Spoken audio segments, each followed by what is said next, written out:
નમસ્કાર મિત્રો, કૃષ્ણા માયા કોટ્સમાં તમારું હાર્દિક સ્વાગત છે. સાહેબ, આ દુનિયામાં બે પ્રકારના લોકો જીવે છે. એક એ જેઓ રોજ સવારે ઉઠે છે અને નસીબને દોષ આપે છે કે હું ગરીબના ઘરે જન્મ્યો છું, મારી તકદીર ખરાબ છે. અને બીજા એવા લોકો હોય છે જેઓ પોતાની ગરીબીને નસીબ નહીં પણ એક પડકાર માને છે અને આખી દુનિયાનો નકશો બદલી નાખે છે. આચાર્ય ચાણક્યએ બહુ સુંદર વાત કહી છે કે ગરીબ ઘરમાં જન્મ લેવો એ તમારી ભૂલ નથી, પણ ગરીબ રહીને જ મૃત્યુ પામવું એ તમારા જીવનની સૌથી મોટી નબળાઈ છે. હિન્દીની આ પંક્તિઓ તમારા દિલના તાર હચમચાવી દેશે. હવોं के भरोसे मत उड़, चट्टाने तूफानों का भी रुख मोड़ देती है. अपने पंखों पर भरोसा रख मेरे दोस्त, क्योंकि मुकद्दर की हवा में तो सिर्फ पतंगे उड़ा करती है, शिकारी बाज नहीं. हाँ મિત્રો, અમીર બનવું એ માત્ર પૈસા કમાવવા પૂરતું સીમિત નથી. એ એક વિચાર છે, એક રસ્તો છે જે સીધો તમારા મગજમાંથી થઈને તમારી તિજોરી સુધી પહોંચે છે. આજે આપણે એ સાચા રસ્તા પર ચાલીશું જે આચાર્ય ચાણક્યએ પોતાના શિષ્ય ચંદ્રગુપ્તને બતાવ્યો હતો. એક સામાન્ય બાળકમાંથી સમ્રાટ બનવાની આ સફર તમારી જિંદગી પણ બદલી નાખશે.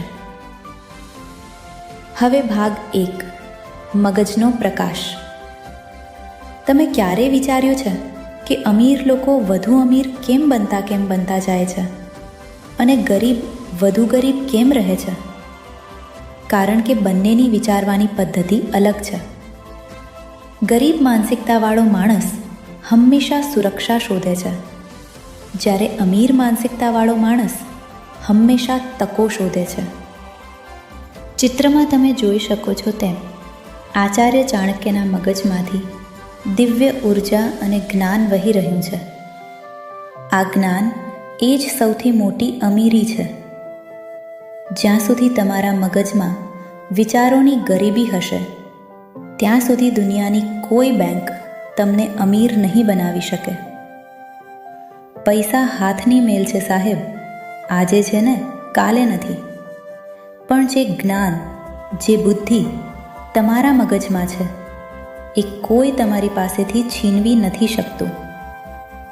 ચાણક્ય નીતિ કહે છે કે કામધેનુ ગુણા વિદ્યા અકાલે ફલદાયિની.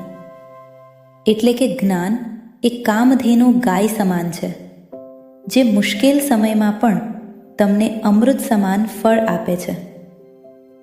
જો અમીર બનવું હોય તો પહેલાં પોતાના મગજ પર રોકાણ કરો, પુસ્તકો વાંચો, નવી કુશળતા શીખો અને તમારી જાતને એટલી મજબૂત બનાવો કે પૈસો તમારી પાછળ ભાગવા મજબૂર થઈ જાય. હવે ભાગ 2, સંગત અને સંઘર્ષ. દોસ્ત, તમે કોની સાથે બેસો છો, કોની સાથે તમારો સમય વિતાવો છો, એ જ નક્કી કરશે કે તમારું ભવિષ્ય કેવું હશે. જો તમે 5 ગરીબ અને આળસુ લોકોની વચ્ચે બેસશો તો છઠ્ઠા ગરીબ તમે જ બનશો. પરંતુ જો મેં 5 અમીર અને મહેનતુ લોકોની સંગતમાં રહેશો તો છઠ્ઠા અમીર બનવાનો વારો તમારો હશે. આચાર્ય ચાણક્યએ ચંદ્રગુપ્તને ક્યારેય સામાન્ય બાળકો સાથે રમવા ન દીધો. તેમણે તેને શસ્ત્રો અને શાસ્ત્રોના જ્ઞાનીઓ વચ્ચે મોટો કર્યો. એક બહુ કિંમતી શાયરી છે, નઝર કો બદલો તો નઝારે બદલ જાતે हैं, सोच को बदलो तो सितारे बदल जाते हैं, कश्तियाँ बदलने की ज़रूरत नहीं मेरे यार, दिशाओं को बदलो तो किनारे अपने आप बदल जाते हैं. મુશ્કેલ સમયમાં જ્યારે દુનિયા સાથ છોડી દે છે ત્યારે તમારી અંદરનો આત્મવિશ્વાસ જ તમારો ગુરુ બને છે. ગરીબીથી અમીરીનો રસ્તો કોઈ હાઈવે નથી. ત્યાં કાંટા પણ મળશે અને તોફાન પણ આવશે, પણ જે હિંમત નથી હારતો એ જ ઇતિહાસ રચે છે. હવે ભાગ 3, ધનનું સાચું રહસ્ય, ધ લો ઓફ એટ્રેક્શન અને વેલ્યુ. હવે વાત કરીએ એ નિયમની જેના વગર કોઈ અમીર બની શકતું નથી. લક્ષ્મીજી ક્યારેય એવા વ્યક્તિના ઘરે નથી ટકતા જે આળસુ છે અથવા જે પૈસાનો આદર નથી કરતો. ઘણા લોકો વિચારે છે કે લોટરી લાગી જાય કે કોઈ જાદુ થઈ જાય તો અમીર બની જવાય, પણ એવું નથી હોતું. પૈસા એ મહેનતનો પડછાયો છે.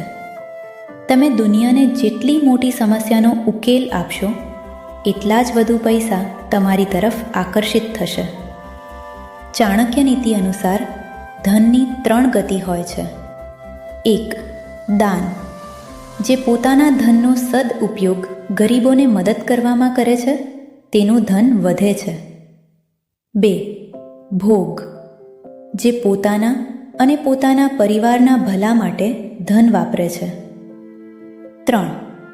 નાશ, જે વ્યક્તિ ન તો દાન કરે છે ન તો ભોગ કરે છે તેનું ધન ત્રીજી ગતિ એટલે કે નાશ તરફ જાય છે. અમીર બનવા માટે કમાવવાની સાથે સાથે બચત અને યોગ્ય જગ્યાએ રોકાણ કરવું ખૂબ જરૂરી છે. એક એક કણ ભેગો કરીને જેમ ઘડો ભરાય છે તેમ નાની નાની બચત જ તમને એક દિવસ મોટો સમ્રાટ બનાવે છે. હવે ભાગ 4, કપરા સમયમાં અડીખમ રહેવાની કળા.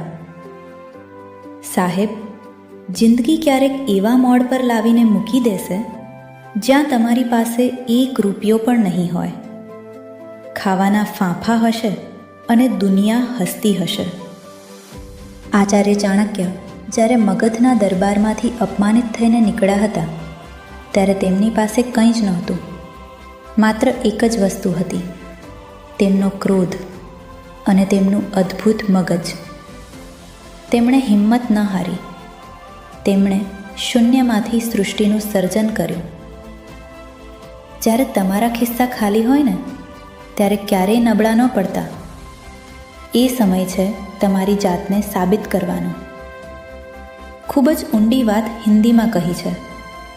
पीठ हमेशा मजबूत रखनी चाहिए दोस्त, क्योंकि शाबाशी और धोखा दोनों पीठ पीछे ही मिलते हैं.